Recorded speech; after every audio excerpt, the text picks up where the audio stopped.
Good afternoon.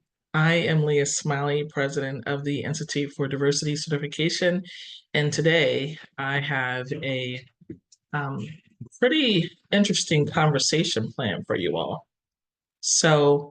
I think this is going to be a very uh, timely and relevant talk, especially since we are 2 weeks out from the election. And this is a very important topic, especially since there is so much for us to talk about.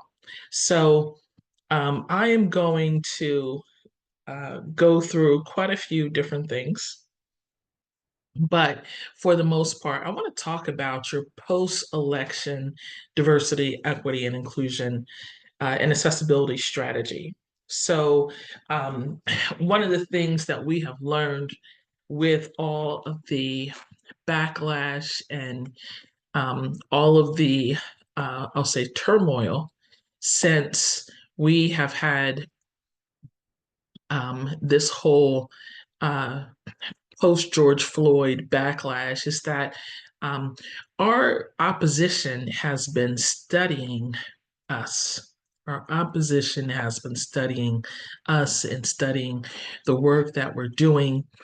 They have mastered all of those different components that we have been looking into, everything from using lawsuits to using high pressure public relations and marketing campaigns, making it so that they are lodging complaints with different federal government agencies, as well as writing letters and more.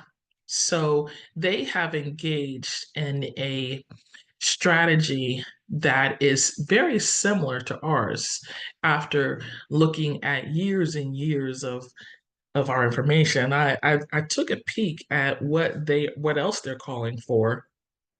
And one of the big things that they are really looking to do, our opposition, DEI's opposition, they're looking to utilize more influencers on social media, more influencers on television and in mainstream entertainment sectors, as well as in politics and in the business sector. They need to have more people who are speaking up and out against DEIA. And at the end of the day, we can feel a little helpless when we think about the mainstream group that has been very vocal and adamant about our work and our efforts, especially since we know that this has been a long time coming.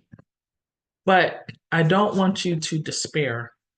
There's a reason why we have been successful, and that's because of the work of our forefathers, the work of our ancestors, in many cases, um, being able to have support from allies, as well as making it so that we are strategic in how we go about this work. Now, one of the things that happened post George Floyd is that we lost a lot of that strategy, right? So we had a lot of random people, and I'm not going to lie, we had a lot of random people that came into this industry and they were not necessarily strategic. Their focus was on getting a paycheck, making it so that they got a big paycheck of that.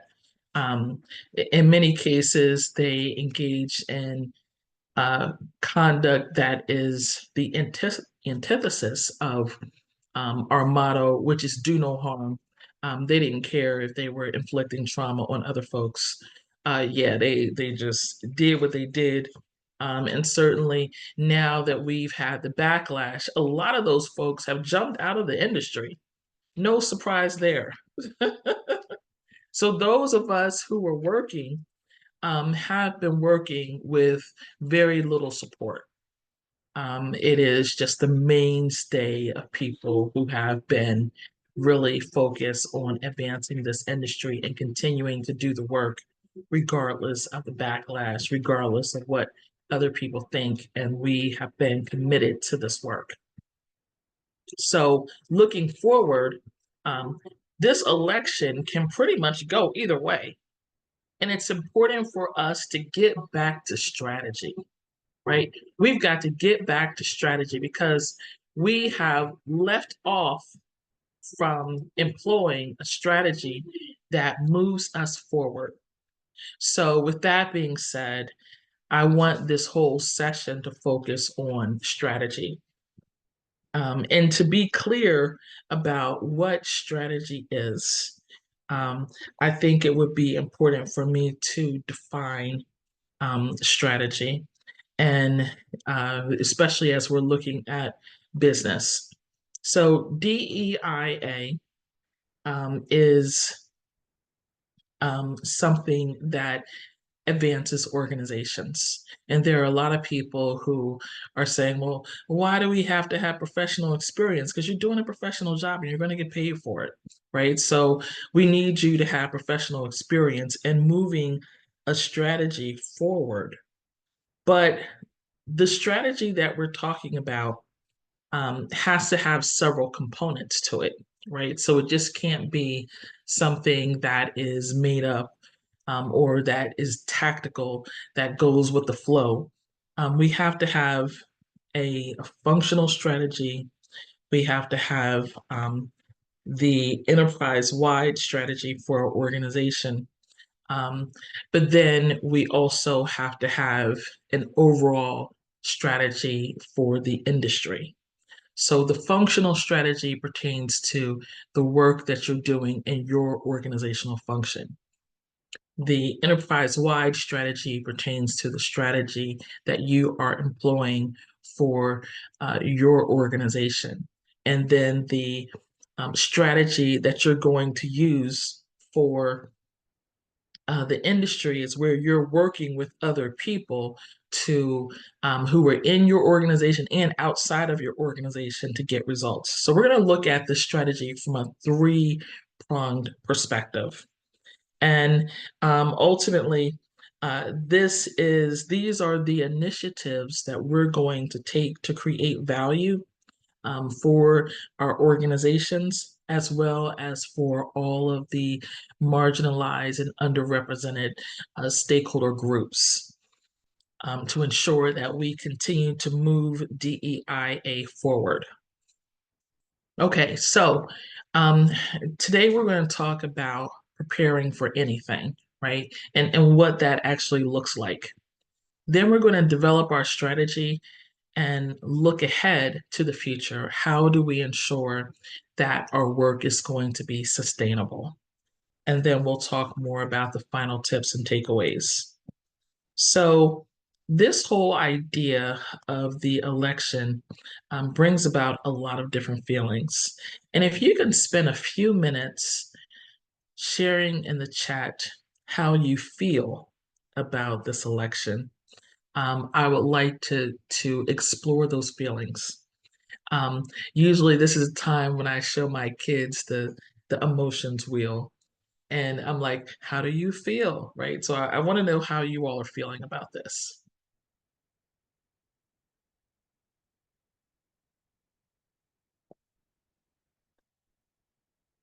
Now, don't everyone share at the same time. How are you feeling? Nervous, overwhelmed, anxious, just to name a few. Someone else said nervous and worried. Another person said hopeful, anxious, confused, and anxious.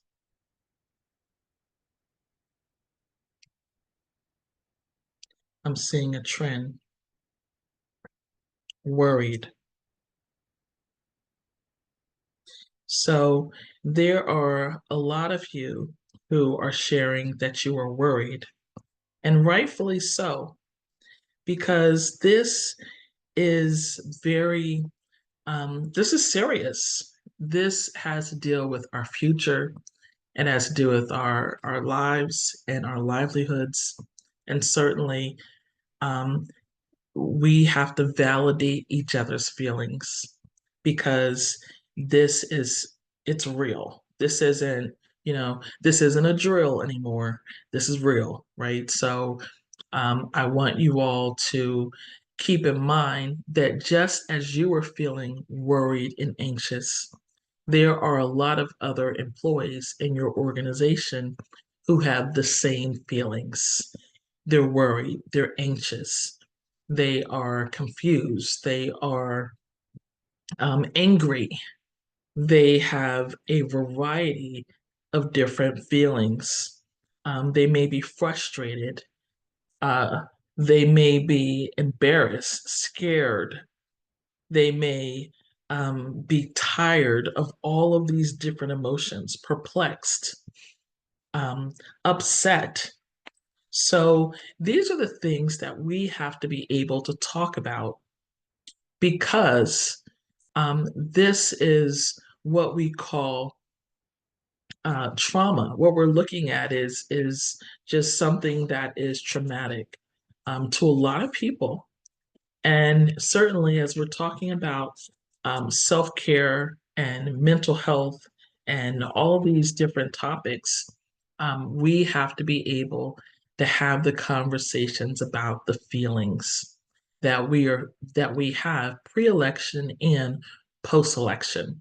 So, as we're talking about um, where do we go from here when you get off this call, one of the things that you want to do is really start talking about self care in your organization, what it means to deal with the feelings, and how a lot of people may experience, they may be experiencing trauma. They could be dreaming about this election, they could be stressed out and think about it from this perspective. If I'm a caregiver, I'm caring for my aging parents, I'm caring for children, for young children.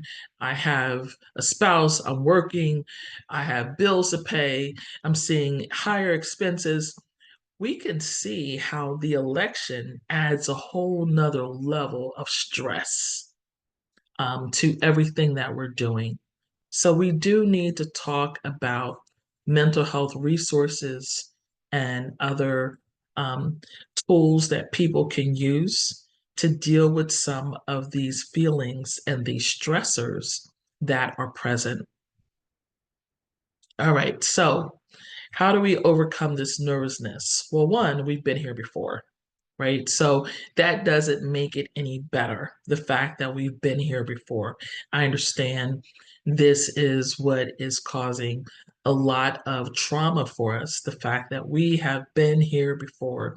We had the 2016 election, then we had the 2020 election, um, we had that SCOTUS affirmative action decision, COVID-19, the George Floyd protests, the SCOTUS Roe decision, the pro-Palestine protests, the campus anti-Semitism efforts, and discrimination.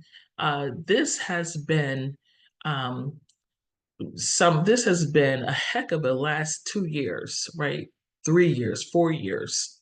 We have certainly endured through a lot in the last couple of years. And these are big items. And when we think about how we dealt with these big ticket items, it may be necessary for us to reflect on how we handled some of these things in the past.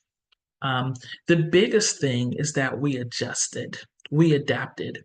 And this is what we so called sell to employers, the ability to adapt, to help our employees adapt in the context of differences.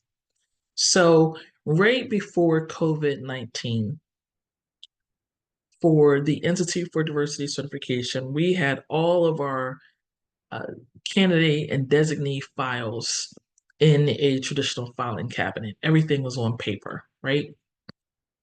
And it was a big endeavor for us to put thousands at the time. This was around 2019. We put thousands of candidates into a learning management system so that all of our records could now be hosted online and everything could be accessible by anybody from anywhere at any time. And this was a huge endeavor, but it was amazing because right after we got finished putting all of these records online and in the system in December and February, COVID hit and our kids' school closed. And it closed indefinitely. Our kids' school was one of the first schools in the nation to close. And therefore, at the time our kids were younger, we could not leave them at home. Some people, you can leave your kids at home. People are like, yeah, well, we can leave our kids at home. They're traveling all over the world, they're going all over the place, leaving your kids at home. I'm like, I couldn't do that because I have one kid who would probably call the cops on us, and it may not be intentional; it could just be inadvertent, right? Where one kid has a party, and then the other kid would get sick, and because he's sick from the party, um, he would probably call the cops like, "Oh, I got a fever," like I'm gonna call 911. Yeah, I have one of those. So I can't leave my kids at home alone. they're they're 15 and 17 now, and I still can't leave them at home alone, right? We tried it. We went to we didn't leave them at home alone. We left them with their older sister, and she had a time managing the two, right? So the boy, the youngest, he kind of does what he wants when he feels like it, and the girl, she just can't stop having people come over. Like, and the people, the parents, they drop the kids off hungry too. They're like, oh, we're gonna drop y'all off at the Smiley's house hungry. I'm like, who drops your kids off at somebody else's house starving? Like, they come in the door like, I'm hungry. What y'all got to eat? Y'all need to go food shopping. Like, what? Let's get out my pantry in my refrigerator. What's wrong with you kids? Anyway, I digress. I say that to say that when the kids' school closed, we had to we couldn't go back to the office, right? And because of that, we had to adjust to a new way of operating, which is very interesting because we had just got finished putting everything online in December, and here it is February, and we have to really operate in this new reality. So we were prepared already. And yeah, thank you for that, Dr. Angela. Yeah, the hungry friends visiting, they don't want to go home. Like, when are y'all going home? They're like, oh, we need a toothbrush. I'm like, no, no, those toothbrushes are for real visitors, okay? No, I just going to use this one once. No, you can't use it once. Okay, why didn't you bring a toothbrush? Okay, I digress. I'm thinking about the kids brushing their teeth again because we had somebody stay the night. And okay, I digress. Okay, back to the conversation, Leah. So we wind up making it so that we had everything ready for COVID. Now, what working at home required us to do also was change our management style. And we realized as we began to hire other employees that everybody wasn't able to work from home. So working from home wasn't uh, possible for all of our employees. Some employees just can't handle working at home. Some employees, we even have employees now that go to co-working spaces. So some days they'll work at home, other days they'll go to a co-working space, just so that they can be around other people. And this was an adjustment that we had to make, but it also required for us to adapt with our management styles. And I'm going somewhere with this. So we have all of these past experiences to inform our present as well as our future. And I want people to kind of be confident that because we have done this before, we can successfully do it again. but we do have to employ a strategy in order um, to get it done, right? So this is a high stakes election from a lot of different perspectives. We have a diverse slate of officials running, and never before have we seen such a diverse slate with a variety of different backgrounds. We have first time voters in a myriad of ways. So, first time, I've seen people who were saying, "This is my first time voting all Democrat. I've, I've never voted anything else besides uh, Republican." There are some people who are saying, "This is going to be my first time um, voting with not voting, not choosing perhaps a mixed ballot. So sometimes I'm independent, so sometimes I vote one way or I vote another way. This time I'm going to vote a straight ticket, straight party line." Um, we have a lot of first time college students who are voting as well. And other people. I saw a story about a lady who had been married for like 40 years, and she had never voted because her husband did not want her to vote. And here she is, like 70 years old, never voted, and her husband just died last year. And she said she was going to be voting. So there were a lot of older people, younger people, people in different age groups, all sorts of nuances in respect to first. Oh, thank you for that, Trevor. She was 82 years old. You read the story too. So there are a bunch of people who have never voted uh, in a variety of different ways. So, the other thing that we've seen is unprecedented celebrity and CEO engagement. So, last night, President Obama, he was with um, he was with Eminem, and then you had all sorts of different celebrities and current CEOs. You've had Elon Musk, um, you've had Bill Gates coming out yesterday saying he's going to give $50 million today. And usually, Bill Gates does not get involved in this level of politics.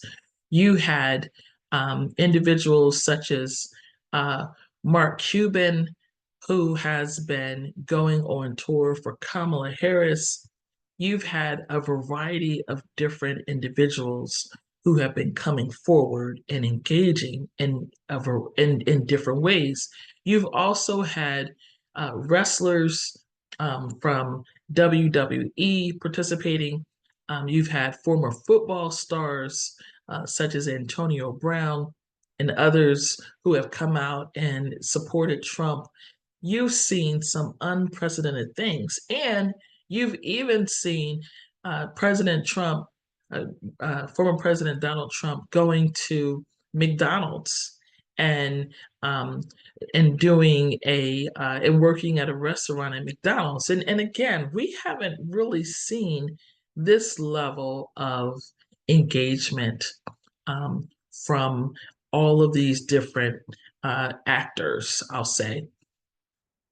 Even in terms of when Vance and when Vice President candidate Vance went to a store to try to buy something, and then you saw Vice President candidate uh, Waltz doing it. People were trying to go into stores. You saw former President Clinton going into a McDonald's and people taking pictures with him. This has been a very unusual election in a lot of ways. In addition to that, we've seen historic voting. I think the other night they reported a tally of 17 million people who have already participated in early voting. We've seen a record amount of money raised. Kamala Harris reported that she raised over $1 billion since she announced her candidacy 2 months since she was selected as the Democratic candidate uh, 2 months ago. But there's a lot of big issues on the table and little in respect to direction on how to handle these post-election blues, because somebody is going to be upset. If we can think back to when Hillary Clinton lost in 2016, there were a whole lot of tears the day after the election when Hillary Clinton lost, a lot of tears. Same thing with Donald Trump in 2020. There were a lot of people crying the day after the election. So let's dive into what is really at stake.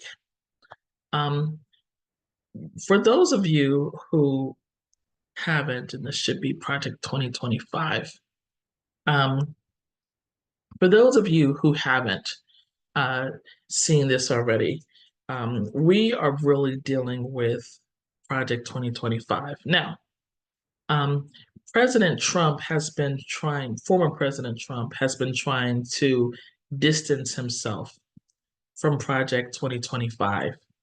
But the realities are that it's kind of hard to distance yourself from Project 2025 because you have all of your elected officials who previously served, or all of the individuals, officials who served in your previous campaign cabinet, who are now working on Project 2025, who have really made it so that they are that they have helped formulate the policies and the direction for the first 60 days. So everybody keeps talking about how, I mean, not first 6 days, but the first 6 months. Everyone's talking about how big this document is. Hundreds of pages, right? Very descriptive. But if you think back to when former President Trump was elected in 2016, no one expected at the time that he would win the election. So therefore, you had a lot of individuals who were basically saying, we don't expect for him to win, and he didn't have a plan for when he got into office. This time, it's a little bit different. There is a plan, and for the most part, you can't have some of the people really being clear that there is a plan, because if they knew what was in the plan, they would be, they would never vote for that. So this is where we have the challenge, because there are some people who believe it when they hear, well, former President Trump said that he is not going to do Project 2025. And there are people who believe everything that they heard. They don't really understand that it's kind of hard to distance yourself from something when all of your former um, officials are participating in this project, and they are trying to make it so that your transition is more what I'll call successful than the last one. So some of the proposals and plans in Project 2025 include um, severely limiting abortion access nationwide. Now, from an employer's perspective, this is going to be big, because if you have an employee that's going to another state for an abortion, there could be a requirement for travel time. But then there are also those supervisors who are not aware that women can have um, pregnancy challenges at any stage in their pregnancy. And we have been seeing quite a few lawsuits occurring because women are having miscarriages or having pregnancy related complications while on the job. So, if we're going down this path, we really do have to engage in a comprehensive education program, because there are a ton of lawsuits surrounding this era. What there is also an attempt to do is to ban any abortion-related medications, equipment, or materials being sent through the U.S. Postal Service as well. Mass deportations are a big area. Uh, there have been some from the administration who are saying that this is going to be the largest deportation effort in history. So if you all remember years ago when Herbert Hoover attempted this mass deportation years ago, one of the things that happened was they wound up deporting people who were citizens of the United States. Um, and what wound up happening was you had all these people being sent over to Mexico. And then when we needed them, we weren't able to get some people back, right? So, yeah, we had a lot of challenges with that issue.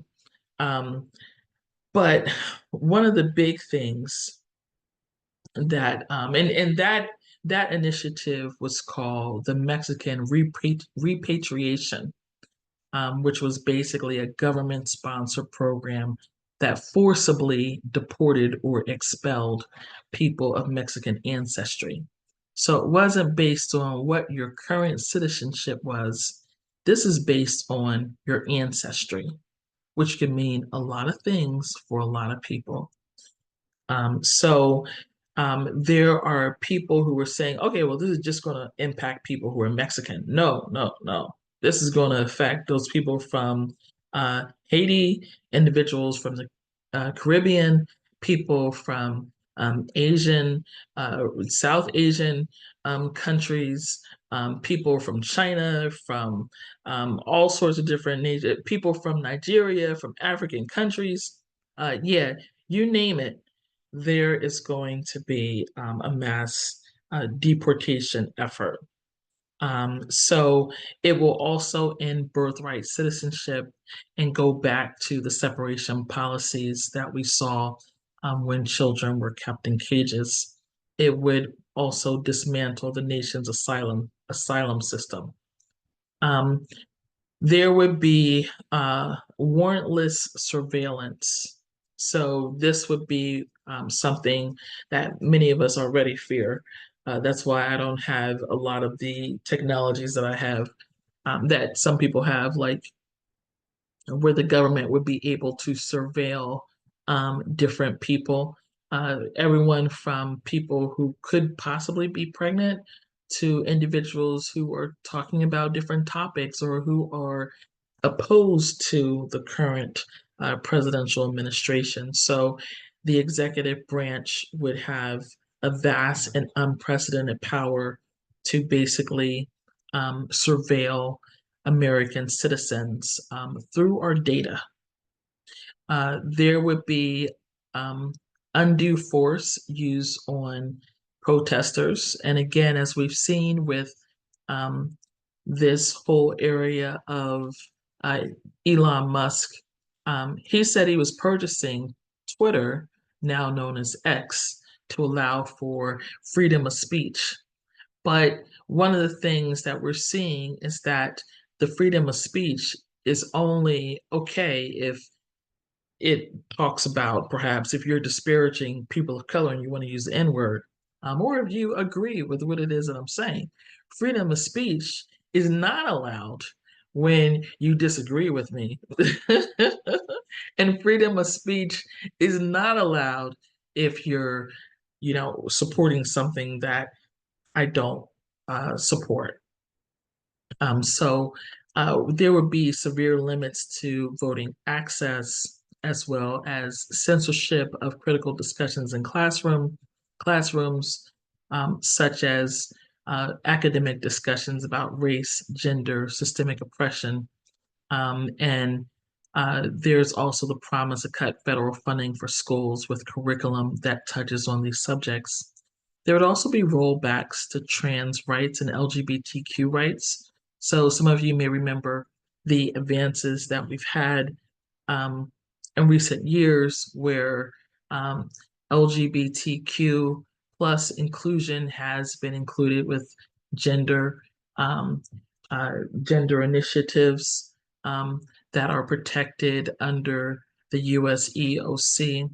There would be rollbacks in this area, and the federal law would also be weaponized to require states and private actors to discriminate against trans people by threatening to sue schools or telling hospitals that they would lose their Medicaid funding if they provide gender affirming care.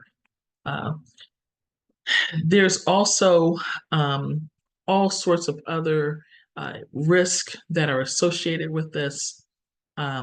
Again, many of these topics are DEIA related topics, and we really don't know what exactly is all going to be included in Project 2025.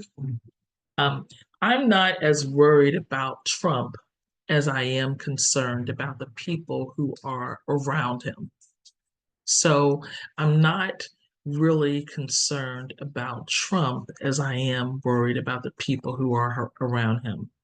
And I am going to show a video at this time. So there is a video online, and it is with Stephen Miller. I don't know if you all have seen it, but certainly Stephen Miller is one of the big uh, proponents of Project 2025, and he's also a big advocate for some of the things that are happening now. And one of the things that we are seeing here is that Stephen Miller is a key player in a lot of the anti DEI work that is going on now. So um, he's very I'll say he's very intentional about his plans, and I want to show you all a video if I can find it here. I had it, but for some odd reason, I emailed it to myself, and now I can't find the email. But has anyone seen any of the Stephen Miller videos?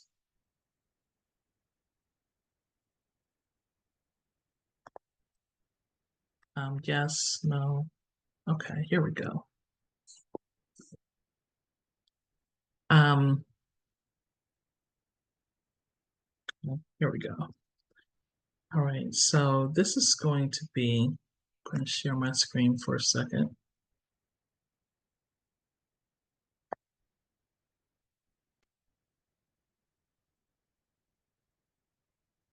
Stephen Miller here, president of America First Legal.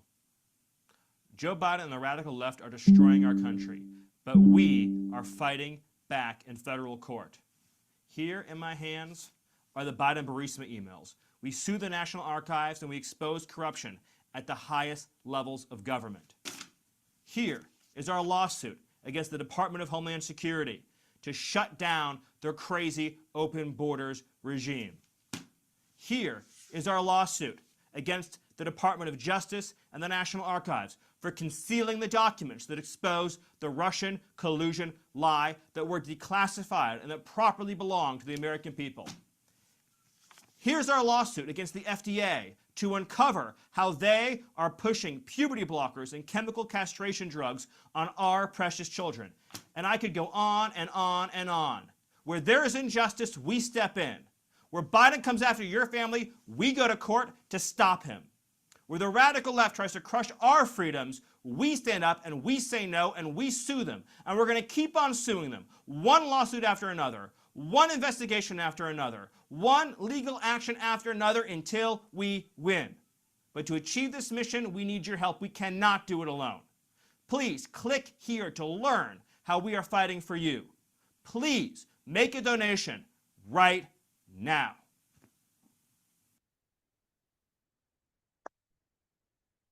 Okay. That should scare y'all.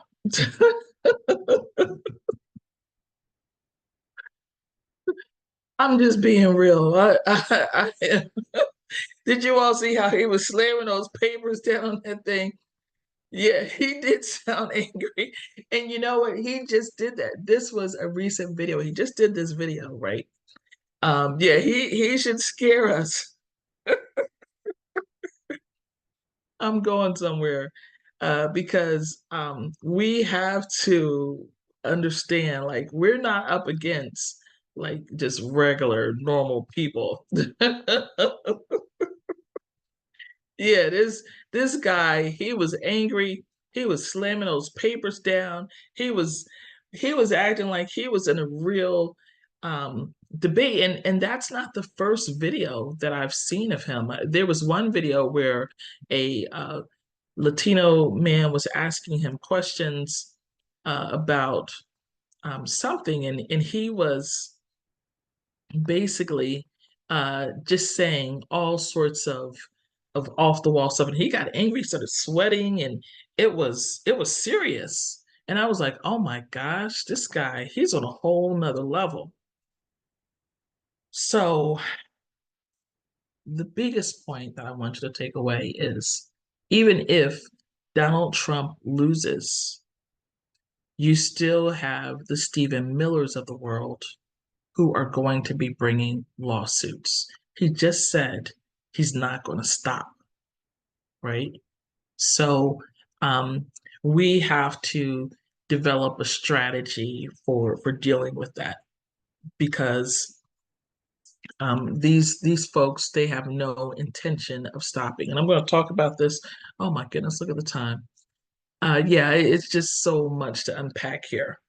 So um, Kamala Harris has a lot of policy proposals out there. And she has been very, I'll say, adaptable to this election and to this campaign process. My concern is that she's done a lot of things in response to former President Trump.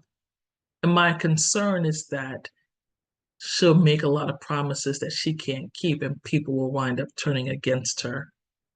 So, and part of that is because we all know how things are when you're a woman and or a person of color in leadership. It adds a layer of, I'll say, untrust or distrust that perhaps a uh, former President Donald Trump doesn't have to deal with, right? So he can lie. Him and Vance can lie all day. They can lie about cats and dogs. They can lie about FEMA workers. They can lie about all sorts of different things, and no one will blink an eye. But if VP Kamala Harris um, sets goals or sets policy objectives that she doesn't accomplish, she could be punished for that in a second term or in making it so that she doesn't get a second term. And that's just how, or, anything could happen. They could move to impeach her. There's so many different things that can go to the left here.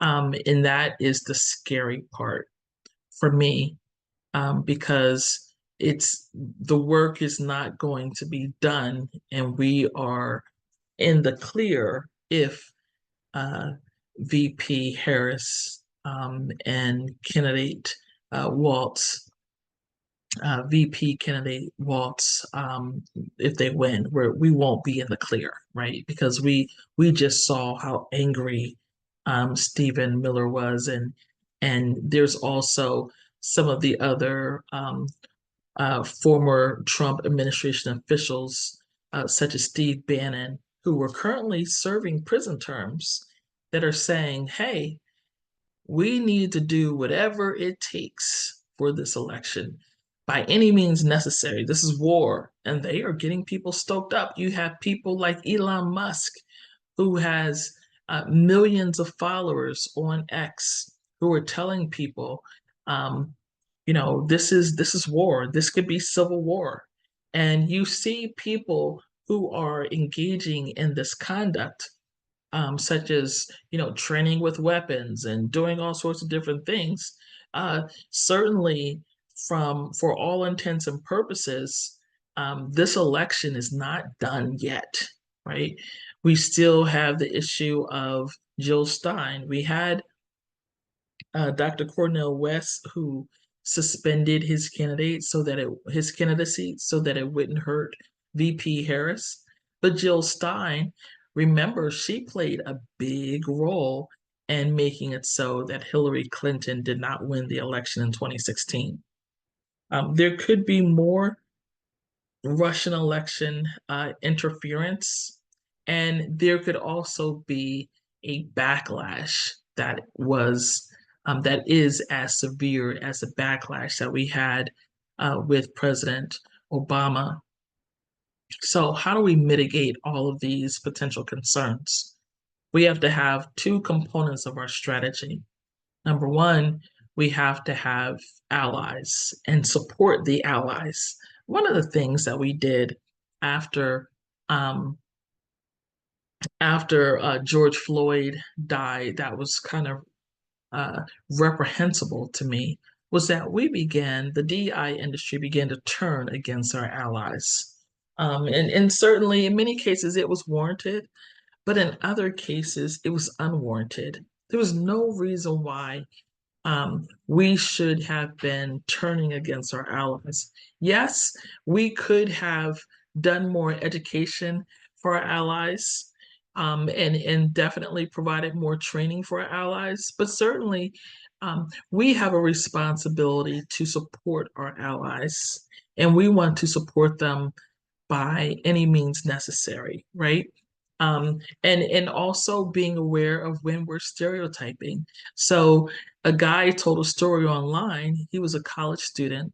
He said he was putting up signs for a few neighbors who had requested signs for Harris Waltz, and he said two burly looking white men told who were working on a telephone pole told him to come over, and he thought at first that they were going to be upset about his Harris Waltz signs. So he was preparing himself for an argument.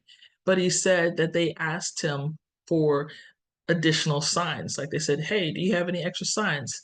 And he was like, "Oh, I sure do."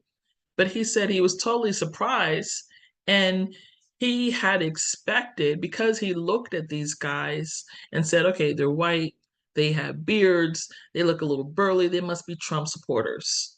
And he was not aware that he was stereotyping against these men. And certainly we have to be aware of when we're stereotyping. Every white person is not against DEIA. Every person who's older is not against DEIA. We don't know who our allies are, but whoever they are, we need to support them. And we need to if we need to put in education strategies in place for us to educate our allies better, then let's do that. We also need to allow for a wide range of feelings. Again, we're talking about inclusion. We can't just support the people that we are. We can't just be happy for the people who we voted with. We also have to be mindful of the feelings of the other groups. We have to understand that the day after the election, maybe even the week after election, people are going to be distracted. And we have to have conversations with supervisors that will say, okay, if A happens, then B. If C happens, then D. Um, People are going to be distracted. So let's try to prepare our organizations and our teams accordingly, right? We have to build bridges across difference, making it so that we're not just getting people to focus on the fact that, hey, your guy lost or your girl lost. Like, yeah, we don't want to brag. We want to make it so that we remember we have to work with these people every day, right? Um, and there are also going to be some people who did not vote at all. So we're not going to be able to look at it like there's just two groups, Republican or Democrat. There are still independents, there's still socialists, there's still Green Party candidates, there are still people who didn't vote. So there's a wide range of people. And we can't just act like there are only two parties. Most importantly, we can't take sides. Unless you're Elon Musk, you cannot take a side, right? Your organization, whatever you do, and this is something that again we have to talk to our supervisors about. Whatever your supervisor does personally, it may be best not to share that, right? So we want to make it so that we're having those conversations with supervisors. We also have to have, beyond that, we have to have, if there's Project 2025, we have to prepare our executives and supervisors for those A/B scenarios. What happens if abortion is allowed on a larger scale? What happens if there are more trans rights? What happens if immigration changes?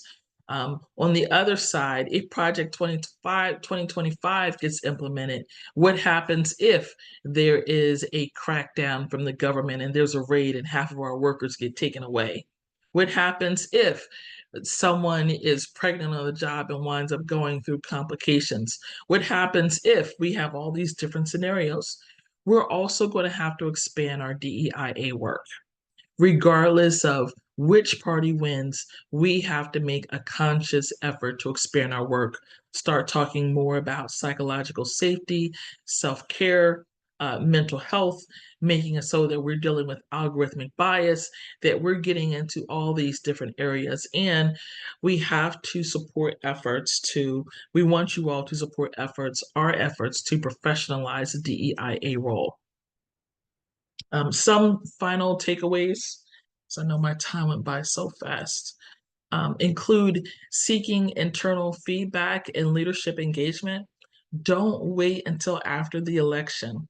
You want to make sure that you are on top of this before the election, during the post-election, and in 2025, right? So you want to make it so, because no one else in your organization is having these conversations, and you don't want everything to be a surprise, right? So that's how today some of today's leaders want to react, right? They want to react and respond. No, let's not react and respond. This thing has the potential to blow up, literally. So we need to constantly be in that mindset of dialogue, right? Let's talk with leaders. Let's talk with executives about solutions, about guidance that we want to offer to our supervisors, about communications to our employees. Certainly, if Project 2025 moves forward, don't wait until President Trump gets into office to begin thinking about what to do with DEIA. So you can change the name to human-centered, accessibility, engagement, sustainability. Don't worry about DEI. We can always change it back. But certainly, there may be there may be a need for you to adjust the name of the work that you're doing, what you call it. At the end of the day, the purpose is still the same. But in order for us to be more intentional, for us to be more strategic, for us to move this work forward, we may have to make adjustments as necessary. Again, expanding those functional tasks to include a variety of different areas: accessibility, mental health, uh, algorithms, and AI, making it so that we set personal goals for acquiring new skills. And we stay connected not only to the broader DEIA community, but also making it so that we stay connected to our allies. And finally, taking the time to iterate and adapt. So I know I covered a lot of different things. Certainly, I could go on and on and on about this topic, but we are going to have to think about our strategy going forward on the three levels. On our functional level, pertaining to the work that we're doing every day. On the enterprise level, pertaining to our organization and on the industry level, pertaining to how do we make sure that we continue to advance DEIA for the future workplace and marketplace and for our children and their children and more um, as we look towards the next generation. Are there any questions or thoughts or comments before we conclude? And we are going to share the slides for those of you who may have missed any portion.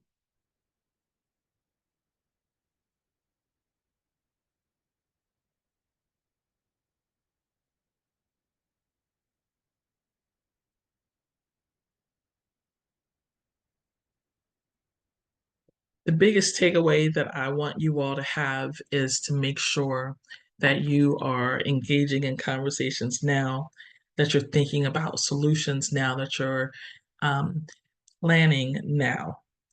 Don't get out the industry.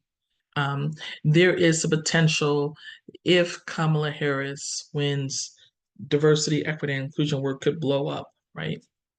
And what will that mean? We certainly don't want to go back down that post George Floyd lane, right? Where we had everybody doing DEIA, and certainly some people did it wrong. We definitely want to be intentional about how we are going about the future. All right. Well, if you all think of different things later, feel free to reach out to us. We are here for you, and we definitely want to support you as you are going to really look towards the future. So, thank you very much. If you need anything, again, just reach out to us. We're here for you. Thank you. Bye bye.